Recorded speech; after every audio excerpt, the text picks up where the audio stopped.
மகாமங்கலம் நடந்துட்டு இருந்தது. மகாமங்கல தீப ஆரத்தி அப்போ சுவாமியோட தன்னோட கரங்களால ஒரு அழகான விநாயகர் சிலைய சிருஷ்டித்தாங்க. அது மட்டும் இல்லாம இங்க வந்திருந்த பக்தர்களோட பகவான் பேசிட்டு இருந்தப்போ சுவாமி அப்பா சுவாமிய பிரேமாமிர்தம்ங்கிற ஒரு புக்கு எழுதுறாங்க. அந்த புக்கை பத்தி சுவாமி பேசிட்டு இருக்கிறப்போ இந்த புக்கை ஃபர்ஸ்ட் விநாயகர் படிக்கிறாரு அப்படின்னு சொல்லிட்டு தன்னோட கைகளால பொற்கரங்களால ஒரு விநாயகர் புக்கு படிக்கிற மாதிரி இருக்கிற ஒரு விநாயகரை அழகா தன்னோட பொற்கரங்களால வர வச்சு காட்டினாங்க சுவாமி. ஸ்ரீ சாய்ராம். சாய்ராம், விநாயகருடைய வாகனம் என்னன்னு நம்ம எல்லாருக்குமே தெரியும் இல்லையா? என்னது? மூஷிக்கு, மூஞ்சுரு, அதாவது சுண்டேலி. விநாயகர் ஏன் எலிய தன்னுடைய வாகனமா வச்சிருக்காருன்னு என்னைக்காவது யோசிச்சிருக்கீங்களா? மூஷிக வாகன விநாயகா. ஏன் அப்படின்னா, இப்போ மற்ற தெய்வங்களுக்கெல்லாம் பார்த்தா தன்னுடைய வாகனங்களா சிங்கம், புலி இதெல்லாமே இருக்கும். ஃபார் எக்ஸாம்பிள் இப்போ துர்கா தேவிக்கு, துர்கை அம்மனுக்கு பார்த்தா சிங்கம், ஐயப்பருக்கு பார்த்தா தன்னுடைய வாகனமா புலி இருக்கு, சிவபெருமானுக்கு காளை, நம்ம முருகருக்கு மயில், நம்ம நாராயணருக்கு கருடர். இந்த மாதிரியான பலசாலியான விலங்குகளை தன்னுடைய வாகனமா வச்சிருக்காங்க. ஆனா விநாயகர் மட்டும் அவருடைய உருவத்திற்கு நேர் எதிரான குட்டியோண்டு எலிய தன்னுடைய வாகனமா வச்சிருக்காருல்ல. இது ஏன் என்னைக்காவது யோசிச்சிருக்கீங்களா?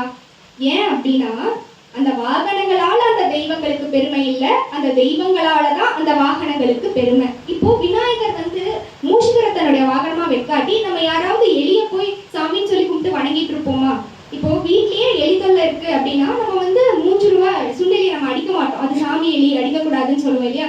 அப்போ விநாயகர் அவ்வளவு எளிமையானவர். இப்போ மற்ற தெய்வங்களுக்கு எல்லாம் இப்போ நம்ம விலங்குகள்னே எடுத்துக்குவோம். விலங்குகள்னு பார்த்தா அதனுடைய உடல் பாகங்கள் ஒண்ணுல அதனுடைய கர்ப்பம் அடங்கி இருக்குமா? அதாவது விலங்குகளுடைய அதனுடைய உடல் பாகங்கள் ஒன்றில அதனுடைய மொத்த கர்ப்பத்தையும் அடக்கி இருக்குமா? இப்போ ஒரு மான் அப்படின்னு எடுத்துக்கிட்டா அதனுடைய மொத்த கர்ப்பமும் அந்த மானுடைய கொம்புல இருக்கு. எப்படி மானுடைய கொம்பு அழகா கிளை கிளையா பிரிஞ்சு அழகா இருக்கும் இல்லையா? இந்த மானுடைய மொத்த கர்ப்பமும் அதனுடைய கொம்புல இருக்கு. அதனால அந்த மான் அதனுடைய கொம்பை அவ்வளவு பத்திரமா பார்த்துக்குமா. அதே இப்போ மயில் எடுத்துக்கிட்டா மயிலுடைய கர்ப்பம் அதனுடைய தோகையில் அடங்கியிருக்கு. மயில் இப்ப தோகை விரிச்சு ஆடினா எவ்வளவு அழகா இருக்கும். நம்ம எவ்வளவு நேரம் ஆனாலும் அதை கண் சிமிட்டாம பார்த்துட்டே இருப்போம் இல்லையா? மயிலுடைய மொத்த கர்ப்பமும் அதனுடைய தோகையில் அடங்கியிருக்கு. அதனால அதனுடைய தோகையை அவ்வளவு பத்திரமா பார்த்துக்கும். அதே இப்ப யானைன்னு எடுத்துக்கிட்டா அதனுடைய கர்ப்பம் யானையுடைய தந்தங்கள் அடங்கியிருக்கு. யானை எப்பவுமே தன்னுடைய தந்தங்களை தீட்டி பளபளன்னு கூர்மையா வச்சுக்குமா. ஆனா யானை முகத்தோன் என்ன பண்றாரு?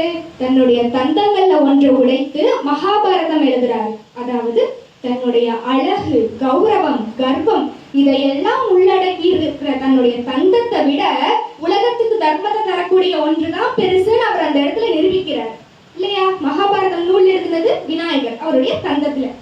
அப்போ கடவுளே இப்படி இருக்கும்போது மனிதர்களாகிய நம்ம எப்படி இருக்கணும்? கர்ப்பம் இல்லாம இருக்கணும், ஆணவம் இல்லாம இருக்கணும். இந்த கர்ப்பங்கிறத நம்ம பார்த்தா இங்கேயே நான் ஒரு எக்ஸாம்பிள் சொல்றேன். இங்கேயே கூட கர்ப்பங்கிறது நம்ம மனிதனுடைய மூளைக்குள்ள வந்துருது. இப்போ கீழே உட்கார்றதுக்கு இங்க வர்றீங்க, கோயிலுக்கு வர்றீங்க, சில பேர் கீழே உட்கார்றதுக்கு யோசிப்பீங்க, அது ஒரு விஷயம். இன்னொன்று பஜன் பாடுங்க நம்ம எல்லாருமே சொல்றோம். பஜன்ங்கிறது கடவுளுடைய நாமங்கள் தான். நம்ம இங்க சாமி கும்பிடுறதுக்காக தானே வந்திருக்கோம். நம்ம கடவுளுடைய நாமங்களை திருப்பி சொல்றதுக்கு நமக்கு என்ன?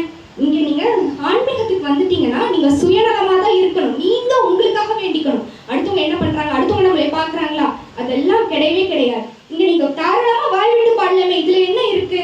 நம்ம எதையோ சினிமா பாட்டு வாயில் நுழையாதெல்லாம் பாடுறோம் இல்லையா? கடவுளுடைய நாமங்களை பாடுறது நமக்கு கஷ்டமா? இந்த இடத்துலயும் நமக்கு கர்ப்பம் தலைக்கு மேல நிக்குது. இதையெல்லாம் விட்டுட்டு தாராளமா எல்லாரும் கை தட்டி சத்தமா பஜன் பாடலாம். அது உங்களுக்கு தான் நல்லது. யாருக்காகவும் இங்க சொல்லல, உங்களுடைய வளர்ச்சிக்காக தான் அதை நம்ம சொல்றோம். இப்போ மற்ற தெய்வங்கள் எல்லாம் பார்த்தா அவங்களுடைய ஆயுதம் வச்சிருப்பாங்க. சூலாயுதம், வேலாயுதம், திரிசூலம் அப்படின்னு அவங்க கையில ஆயுதம் வச்சிருப்பாங்க. விநாயகருக்கு ஏதாவது ஆயுதம் இருக்கா? ஏதாவது நோட் பண்ணிருக்கீங்களா? இல்ல. ஏன் அப்படின்னா விநாயகர் ஞானத்தின் அதிபதி.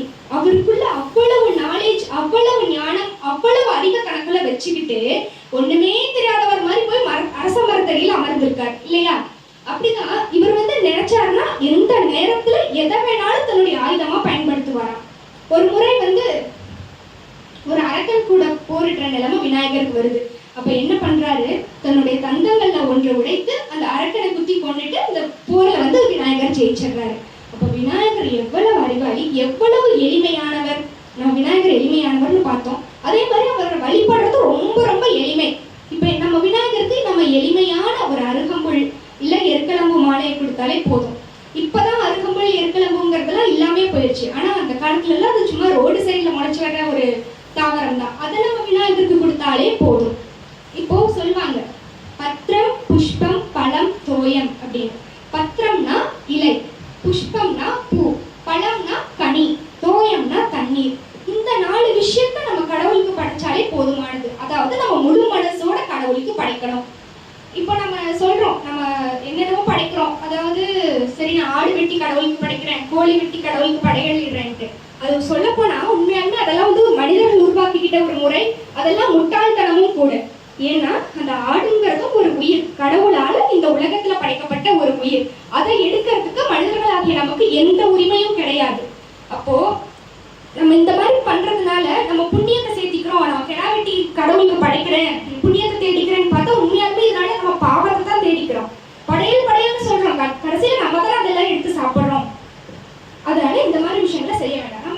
நம்ம சொன்ன மாதிரி பத்திரம் புஷ்பம் பழம் தோயம், அதாவது இலை கனி காய் பூ தண்ணீர், இதே நம்ம கடவுளுக்கு படைச்சாலே போதும். இப்போ சிவபெருமானுக்கு எடுத்துக்கிட்டா நம்ம ஒரு வில்வ இலையை கொடுத்தாலே, நம்ம மனதார கொடுத்தாலே போதும், அவர் ஏத்துக்குவார். அதே மாதிரி இப்போ விநாயகருக்கு அருகம்புல், முருகப்பெருமானுக்கு வன்னித்தலை, இதெல்லாம் நம்ம கொடுத்தாலே போதும். கடைசிக்கு இதெல்லாம் கூட முடியலையா, உங்க எல்லார் வீட்லயும் பூஜை ரூம் இருக்கும். சுவாமியுடைய கடவுளுடைய திருவுருவ படங்கள் எல்லாருமே வச்சிருப்பீங்க. அந்த போட்டோக்கு முன்னாடி ஒரு டம்ளர் தண்ணி கொண்டு போய் வைங்க, அது போதும். கண்டிப்பா இதை பண்ணணும் சார். நம்ம சுவாமிக்கு ஏதாவது ஒரு பிரசாதம் வைக்கணும். உங்களுடைய வீட்டுல ஒரு டம்ளர் தண்ணி கொண்டு போய் மனசார நான் உங்களுக்கு கொடுக்குறேன் சுவாமி அப்படின்னு சுவாமிக்கு படைச்சாலே போதும். ஆனா இங்க நம்ம அன்பு தெய்வம் என்ன தெரியுமா சொல்றாங்க, நீ கடையில போய் காசு போட்டு எனக்கு பழங்கள்லாம் வாங்கிட்டு வந்து எனக்கு கொடுக்க வேண்டாம், நீ கஷ்டப்பட்டு ஒரு செடியில இருந்து புகை பறிச்சு அதை மாலையா கோர்த்து எனக்கு கொடுக்க வேண்டாம், உன்னுடைய அன்பை மட்டும் நீ முழு மனசா உண்மையா கொடு, எனக்கு அது போதும், அவனுக்கு என்ன வேணாலும் செய்வேன். நம்ம சுவாமி கிட்ட வந்து மூட்டை மூட்டையா கஷ்டத்தை கொண்டு வந்து சொல்றோம், சுவாமி கிட்ட வேண்டிக்கிறோம், அழுது புலம்புறோம். நம்ம திருப்பி பலனா நம்மளுடைய அன்பை கொடுக்க முடியாத நம்ம சுவாமிக்கு. நம்ம பிரேமையை வந்து பேர்லயே சுமந்துட்டு இருக்கிற நம்ம பிரேமசாயி பகவானுக்கு உங்களுடைய அன்பு மட்டும் போதும். சரி, இப்போ இங்க வருவோம். நம்ம பார்த்த மாதிரி விநாயகர் வந்து ரொம்ப ரொம்ப எளிமையானவர். அவரை வந்து ஐஸ் வச்சா ஈஸியா மயங்கிடுவாரா. நம்ம அவர் ஐஸ் வச்சு புகழ்ந்து பேசணும்னு வைங்களேன், விநாயகர் வந்து ஈஸியா மயங்கிடுவாரு. இப்போ வந்து ரெட்டபத்தி விநாயகர் கோவில வந்து ஒரு போர்டு போட்டிருக்கோம் முன்னாடியே, இந்த மந்திரத்தை சொல்லி விநாயகர் கோவில வளம் வந்து நீங்க வழிபடணும் அப்படின்னு. அந்த மந்திரத்துக்கு ஃபர்ஸ்ட் அந்த மந்திரம் என்னன்னு பார்க்கலாம். வக்ரதுண்ட மகாகாய சூரிய கோட்டி சமப்பிரப நிர்விக்னம் குருமே தேவ சர்வ காரியேஷு சர்வதா. இதுதான் அந்த மந்திரம். அந்த மந்திரத்துக்கு அர்த்தம் என்னன்னு ஃபர்ஸ்ட் பார்க்கலாமா சார். வக்ரதுண்ட அப்படின்னா வளைந்த துதிக்கையை உடையவரே, மகாகாய அப்படின்னா பெரிய வயிற்று. விநாயகருக்கு அழகே அந்த தொந்தி வயிறு தான் இல்லையா, அழகா இருப்பார் கொழுகொழுன்னு. பெரிய வயிற்றை, அழகான வயிற்றை உடையவரே அப்படின்னு அர்த்தம். சூரிய கோட்டி சமப்பிரப அப்படின்னா நீங்க கோடி சூரியர்களுக்கு இணையான பிரகாசமான முகத்தை கொண்டவரே அப்படின்னு அர்த்தம். இப்போ ஒரு சூரியனே இந்த உலகத்துக்கு எவ்வளவு வெளிச்சம் தருது, அப்போ கோடி சூரியரை சேர்த்துனா எவ்வளவு பிரகாசமா இருக்கும். அந்த மாதிரி அழகிய முகத்தை கொண்டவரே விநாயக பெருமானே அப்படின்னு சொல்றோம். கடைசியில என்னன்னா நிர்விக்னம் குருமே தேவ, அதாவது விக்னங்களை எல்லாம் களைபவரே, எங்க கஷ்டங்களை எல்லாம் தீர்ப்பவரே, தடையெல்லாம் தகற்றி எரிபவரே அப்படின்னு அர்த்தம். நிர்விக்னம் குருமே தேவ சர்வ காரியேஷு சர்வதா, இதுதான் கடைசியில. அப்படின்னா நான் செய்யும் அனைத்து செயல்களிலும் நீங்க என் கூடவே இருந்து அதெல்லாம் வெற்றியடைய செய்யணும் அப்படின்னு சுவாமி கிட்ட நம்ம வேண்டிக்கிறோம். இதுதான் இந்த மந்திரத்தோட அர்த்தம். இதுல முதல் 3 வரி நீங்க பாத்தீங்கன்னா விநாயகரை வந்து வர்ணிக்கிறோம். இப்படி அழகா துதிக்கை வச்சிருக்கீங்க, அழகா வயிறு வச்சிருக்கீங்க, சூரியன் மாதிரி பிரகாசமா இருக்கீங்கன்னு சொல்லிட்டு கடைசியில என்ன பண்றோம், எங்களுக்கு நீங்க தான் சுவாமி ஹெல்ப் பண்ணணும் எங்களுடைய செயல்கள் வெற்றி அடையிறதுக்கு அப்படின்னு கேட்கிறோம். இந்த மாதிரி நம்ம உண்மையாவே அவர் ஐஸ் வச்சோம்னா அவர் ஈஸியா மயங்கிடுவார், நம்ம கேட்கறது எல்லாமே கொடுத்துருவார்.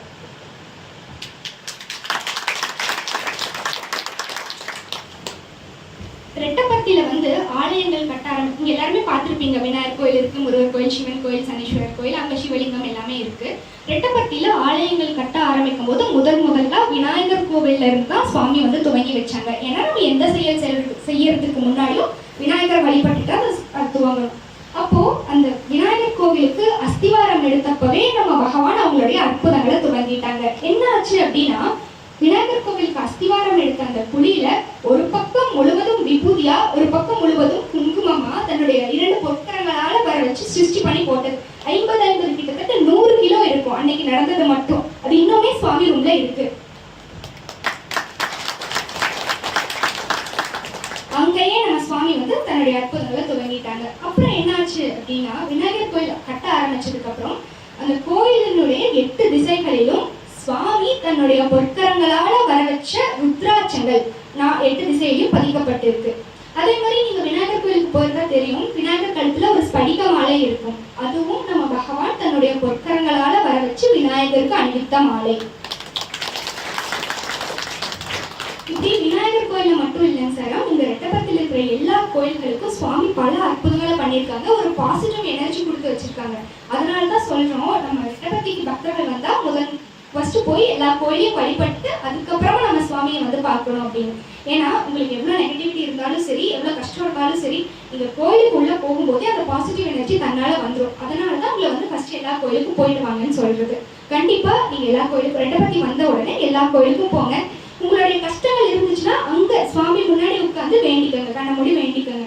நம்ம சுவாமி கிட்ட பேசுறதுக்கு நமக்கு வாய்ப்பு கிடைச்சதுன்னா நம்ம என்ன தெரியுமா பண்ணணும்? சுவாமி எனக்கு இந்த கஷ்டம் அந்த கஷ்டம் கண்டிப்பா சொல்லவே சொல்லாதீங்க. நம்ம கஷ்டம்னு சொல்லிட்டு அது கஷ்டமாவே தான் இருக்கும். என்ன போல் வாழ்க்கைன்னு சொல்றாங்க இல்லையா, அதுவும் நம்ம பகவான் கிட்ட பேசுறதுக்கு நமக்கு வாய்ப்பு கிடைக்குது அப்படின்னா நீங்க முடிஞ்ச அளவுக்கு நல்லதை மட்டும் சொல்லுங்க. சுவாமி எனக்கு இது நடந்துச்சு, நான் ரொம்ப சந்தோஷமா இருக்கேன், அது நடந்துச்சு, நான் சந்தோஷமா இருக்கேன், இந்த மாதிரி சொல்லுங்க. கடைசியா சுவாமி நீங்க எப்போ என் கூட இருங்கன்னு மட்டும் கேட்டுக்கோங்க. ஏன்னா சுவாமி தான் நம்மளை படைச்சு காத்து ரட்சித்து கொண்டிருப்பவர். சுவாமிக்கு எல்லாமே தெரியும். அப்போ தன்னுடைய குழந்தைகளாகிய நம்மளை அவங்க கண்டுக்காம விட்டுருவாங்களா? இல்லவே இல்லை. சுவாமி நீங்க என் கூட இருங்கன்னு வேண்டிக்கிட்டா சுவாமி நம்ம கூடவே இருப்பாங்களா? அப்ப என்ன ஆகும்? ஒரு கஷ்டம் நம்மளை நோக்கி வருது அப்படின்னா கூட உங்க கிட்ட வர்றதுக்கு முன்னாடியே போ அப்படின்னு சொல்லி சுவாமியே விலக்கி விட்டுருவாங்களாம். அது போதும்ல நமக்கு. கஷ்டங்கிறது மனிதர்களுடைய வாழ்க்கையில இருந்துட்டே தான் இருக்கும். அதை நீங்க வந்து ஒவ்வொரு டைம் எனக்கு இது சரி பண்ணுங்க அது சரி பண்ணுங்கன்னு சொல்லிட்டே இருக்கிறதுக்கு சுவாமி நீங்க என் கூட இருங்கன்னு கேட்டுட்டா அந்த ஒரு வார்த்தை போதும். சுவாமி நம்ம எல்லாரு கூடயுமே இருப்பாங்க, சுவாமி பார்த்துக்குவாங்க. சரி, இப்போ ரெட்டப்பத்திக்கு வரோம். விநாயகர் கோயில ஃபர்ஸ்ட் போய் அந்த மந்திரம் சொல்லி வழிபடுறோம். பஜன் எல்லா கோயிலுக்கும் போயிட்டு வர்றோம். பஜன் ஹால்ல வந்து உட்கார்ந்து மனதார நம்ம கடவுளுடைய நாமங்களை எல்லாருமே சந்தோஷமா பாடுறோம். என்ன இந்த 1/2 மணி நேரம், இந்த 3/4 மணி நேரம் தானே நம்ம இங்க வர்றதுக்கான பர்பஸ், அதாவது நோக்கம் என்ன? சுவாமி கும்பிடணும், கடவுளை வேண்டிக்கணும் அப்படின்னு சொல்லிட்டு தானே. இந்த 3/4 மணி நேரம் நீங்க கவனத்தை எங்கேயும் செதற விடாம சுவாமியை நினைச்சு சுவாமியுடைய பாடல்கள் பாடி, சுவாமி வந்த உடனே சுவாமியுடைய அந்த அழகான முகத்தை நம்ம தரிசனம் பண்ணி கடைசியில லோகா சமஸ்தா சுகினோ பவந்து சொல்லி முடிப்போம் இல்லையா? அப்படின்னா என்ன? லோகா சமஸ்தா சுகினோ பவந்து அப்படின்னா என்னன்னா, லோகம்னா உலகம், சமஸ்தா எல்லாரும், அதாவது உலகத்தில் இருக்கிற அனைத்து ஜீவராசிகளும் நலமாக வாழணும்னு சொல்லி கடைசியா கூட்டு பிரார்த்தனை பண்ணி நம்ம சாந்தி சொல்லி முடிக்கிறோம். அப்போ விநாயகர் கோயில் ஆரம்பிச்சு இங்க சாந்தி சொல்லி முடிக்கிற வரைக்கும் நீங்க பகவான மனதார வேண்டிக்கங்க. பகவான் மேல நீங்க உண்மையான அன்பு, நம்பிக்கை, பக்தி இதை 3 வச்சா மட்டும் போதும். நீங்க வேற எதுவும் பண்ண வேண்டாம். கண்டிப்பா சுவாமி உங்களை பார்த்துப்பாங்க. முக்கியமா இதை நம்ம நோட் பண்ண வேண்டிய பாயிண்ட் வந்து, உங்களுக்கு சுவாமி கிட்ட பேசுறதுக்கான வாய்ப்பு கிடைச்சதுன்னா நீங்க என் கூடவே இருங்க சுவாமி அப்படின்னு மட்டும் கேட்டுக்கோங்க. நம்ம வேணா நினைக்கலாம், நான் பெரிய ஆளு, என்கிட்ட அது இருக்கு இது இருக்கு, எதுவுமே கிடையாது. கடவுள் முன்னாடி எல்லாருமே சரிசமம் தான். நீங்க உண்மையா நீங்க எந்த அளவுக்கு உங்க பக்தியும் அன்பையும் சுவாமி கிட்ட கொடுக்குறீங்களோ அந்த அளவுக்கு உங்க வாழ்க்கையில மாற்றங்கள் ஏற்படும். அதனால இதை மட்டும் நீங்க மனசுல வச்சுக்கோங்க. சாய்ராம். நன்றி. ஜெய் சார். சாய்ராம், நம்ம எல்லாருமே ஆன்மீகத்திலையும் சரி, ஒரு சில விஷயங்களையும் சரி, எதுக்கு செய்கிறோம் அப்படின்னு தெரியாமையே செய்கிறோம். அப்படி செய்யக்கூடிய ஒரு சில விஷயங்களை பத்தி நம்ம எதுக்காக செய்யறோம், எதுக்கு அந்த விஷயத்த வந்து நம்ம செய்யணும் அப்படிங்கறத தெரிஞ்சுக்கலாம். சாய்ராம், ஒண்ணும் இல்லை, நம்ம ஒரு நல்ல காரியம் ஆரம்பிக்கணும் அப்படின்னா விநாயக பெருமானை வந்து நம்ம வந்து வழிபடுவோம், கூப்பிடுவோம். கூப்பிட்ட நேரத்துக்கு கூப்பிட்ட இடத்துக்கு வர்ற ஒரே கடவுள் விநாயக பெருமான் மட்டும்தான். அவரை எப்படி கூப்பிடுவோம்? ஒரு மஞ்சள் வந்து பிள்ளையாரா பிடிச்சு வச்சு சுவாமியை வந்து வழிபடுவோம். ஏன் அந்த மஞ்சள் பிள்ளையார் பிடிச்சு வைக்கிறோம் தெரியுங்களா? ஏன்னா சிவனுக்கு வந்து நந்தி வந்து தன்னோட வாகனம். நந்தி வந்து வாகனம் மட்டும் இல்லாம சிவனுக்கு பாதுகாப்பா இருக்கிறாங்க. ஆனா பார்வதி தேவிக்கு அப்படி ஒரு பாதுகாவலன் தேவை. அப்போ வந்து நந்தியை வந்து நீ வந்து பாதுகாப்புக்கு இருந்துக்கோ அப்படின்னு சொல்லி பார்வதி தேவி கூப்பிடுவாங்க. அப்ப வந்து நந்தி சொல்வாரு, சரிங்க அம்மையாரே அப்படின்னு சொல்லி பார்வதி தேவிக்கு சரின்னு சொல்லியிருப்பாரு. ஆனா சிவபெருமான் வந்தா மட்டும் பார்வதி தேவி கிட்ட சொல்லாமையே இவர் என்ன பண்ணுவாரா, சிவனை உள்ள விட்டுருவாராம். உடனே பார்வதி தேவிக்கு இவர் வந்து நம்ம வந்து விடவேண்டாம்னு சொன்னாலும் விட்டுருவாங்க. ஏன்னா சிவபெருமானோட வாகனம் நந்தி அல்லவா. அதனால என்ன பண்ணாங்களாம், என்ன பண்றதுன்னு தெரியாம யோசிச்சுக்கிட்டே முன்னாடி மஞ்சள் இருந்துதான், அந்த மஞ்சளை எடுத்து ஒரு அழகான சிலையை வடிச்சாங்களாம். அந்த சிலையை வந்து பார்த்து போட்டு சிவபெருமான் உள்ள வராரு. அந்த சிலையை பார்த்துட்டே வந்துட்டு இது என்ன ஒரு அழகான சிலையை வடிச்சு வச்சிருக்க அப்படின்னு சொல்லி சிவபெருமான் வந்து பார்வதி தேவி பார்த்து கேட்குறாங்க. கேட்டப்போ உங்களுக்கு பாதுகாவலங்கிற ஒருத்தர் இருக்காரு, எனக்கு பாதுகாப்பா யாரும் இல்லையே அப்படின்னு சொல்றப்போ சிவபெருமான் வந்து அந்த மஞ்சள்ல இருக்கிற அந்த சிலைக்கு வந்து உயிர் கொடுத்ததுதான் நம்ம பிள்ளையாரா வணங்கிட்டு இருக்கோம் இன்னைக்கும். சரி, ரெண்டாவது விஷயம், விநாயகர் கோயிலுக்கு போனாவே நம்ம என்ன பண்ணுவோம், நம்மள அறியாமையே ஒண்ணு தோப்பு கரணம் போடுவோம், இன்னொன்னு மண்டையில கொட்டிக்குவோம். எதுக்காக நம்மளோட தலையில நம்மளே கொட்டிக்கிறோம் இருக்காரு. அந்த முனிவர் வந்து கமண்டலத்துல இருக்கிற நீரோட அந்த காட்டுக்குள்ள போறாரு. அந்த காட்டுக்குள்ள போன முனிவருக்கு நீராடுற டைம் வந்துருச்சு. அதனால அந்த முனிவர் என்ன பண்றாரு, தன்னோட கரையில வந்து அந்த கரை இருக்கும் இல்லைங்களா, அந்த ஆத்தங்கரையில தன்னோட கமண்டலத்துல இருக்கிற தண்ணியை கீழே வச்சுட்டு அந்த முனிவர் வந்து நீராடுறதுக்காக ஆத்துக்கு போயிடுறாரு. அங்க வந்து சிறு பிள்ளைகள் நிறைய விளையாண்டுட்டு இருக்காங்க. அப்போ ஒரு பாலகன் வந்து என்ன பண்றாரு அப்படின்னா அந்த கமண்டலத்துல இருக்கக்கூடிய நீரை வந்து தட்டி விட்டுறாங்க. இதை பார்த்து அந்த முனிவருக்கு ஒரே கோவம். ஏன்னா கமண்டலத்துல இருக்கக்கூடிய நீருக்கு அவ்வளவு சக்தி இருக்குது, அதை தட்டி விட்டுட்டாங்களே அப்படின்னு சொல்லி அந்த முனிவருக்கு கோபம் வந்துருது. கோபம் வந்ததுல வேகமா அந்த நதியில இருந்து மேல வந்து அந்த சிறுவனோட தலையில கொட்டுறாங்க. கொட்டுனதிலும் அந்த சிறுவன் வந்து சிரிச்சுக்கிட்டே அந்த முனிவரை பாக்குறாரு. பார்த்து அடுத்த நிமிஷம் தன்னோட உருவத்தை மாத்தி பிள்ளையாரா காட்டுறாரு. ஏன் அப்படின்னா அங்க வந்தது பிள்ளையார் தான் வந்திருப்பாரு, அந்த கமண்டலத்தில் இருக்கக்கூடிய நீரை தட்டி விட்டதும் பிள்ளையார் தான் தட்டி விட்டுருப்பாரு.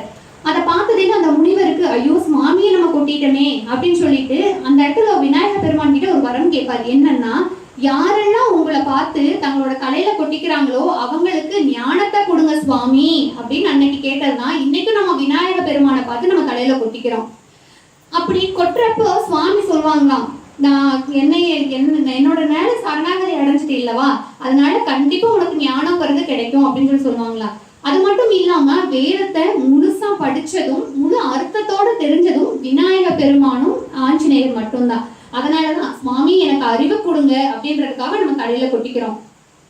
சரி, ரெண்டாவது இன்னொரு விஷயம் செய்வோம், தோப்பு கரணம் போடுவோம் இல்லைங்களா, அது எப்படி வந்துச்சுன்னு தெரிஞ்சுக்குவோம். பார்க்கடல விஷ்ணு பகவானும் மகாலட்சுமி தாயாரும் பேசிட்டு இருந்திருக்காங்க. அப்போ விநாயக பெருமான் வந்து அங்க விஷ்ணு பாக்குறதுக்காக போறாரு. விநாயக பெருமான் யாரு அப்படின்னா தன்னோட மருமகன் இல்லையா, விஷ்ணுவுக்கு மருமகன் விநாயக பெருமாள்.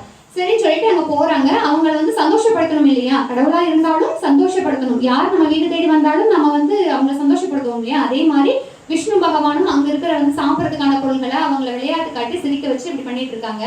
திடீர்னு விநாயகர் கேட்கிறாரு, உங்களோட சக்கரத்தை வந்து அந்த சுவாமி வந்து சக்கரம் வச்சிருப்பாங்க இல்லையா, விஷ்ணு பகவான் வந்து கையில சக்கரம் வச்சிருப்பாங்க, அந்த சக்கரத்தை கொடுங்கன்னு கேட்கிறாரு. உடனே விஷ்ணுனால மறுக்க முடியல, கொடுத்துட்றாங்க. ஆனா அந்த சக்கரத்தை வாங்கின விநாயக பெருமான் என்ன பண்றாரு, வாயில போட்டு முழுங்கிடுறாரு. அவர் கொடுத்ததை சாப்பிடாம சக்கரத்தை முழுங்கிடுறாரு. இப்போ விஷ்ணு பகவானுக்கு சக்கரம் வேணும், ஆனா அவர்கிட்ட இருந்து புடுங்க முடியாது. ஏன்னா அவர் வந்து வாய்க்குள்ள போட்டு முழுங்கிட்டாரு. எப்படி அந்த இதை வந்து கொண்டு வர வைக்கிறது அப்படின்றது ஒரு நிமிஷம் யோசிக்கிறாங்க. அப்பதான் தோணுது விஷ்ணுவுக்கு, நம்ம வந்து சிரிக்க வச்சோம் அப்படின்னா, அதிகமா சிரிக்க வச்சோம் அப்படின்னா தன்னோட சிரிப்புனால அந்த சக்கரம் வந்து வெளியே வந்துடும் அல்லவா. அதனால என்ன பண்றாங்க, ரெண்டு கையும் தன்னோட காதுல புடிச்சிட்டு உட்கார்ந்து எழுந்துக்கிறாங்க. இதை பார்த்த விநாயக பெருமானுக்கு ரொம்ப சந்தோஷம் தாங்காம சிரின்னு சிரிக்கிறாங்க. சிரிச்ச வேகத்துல உள்ள முழுங்கின சக்கரம் வெளியில வந்து விழுந்துருச்சான். அதனாலதான் நம்ம சுவாமி கிட்ட போய் ரெண்டு கையையும் நம்மளோட காதுல புடிச்சுக்கிட்டு தோப்பு கரணம் போடுறோம். இப்படி போடுறப்ப நமக்கு எந்த தடகணமும் இல்லாம சுவாமி நீங்க தான் சரணம், நீங்க மட்டும்தான் எல்லாமே அப்படின்னு எவன் ஒருவன் தன்னோட தலையை தாழ்த்தி தோப்பு கரணம் போடுறானோ அங்க அவருக்கு கூடவே கண்டிப்பா விநாயக பெருமான் அருள் செய்வாங்களாம். ஜெய் சாய்ராம்.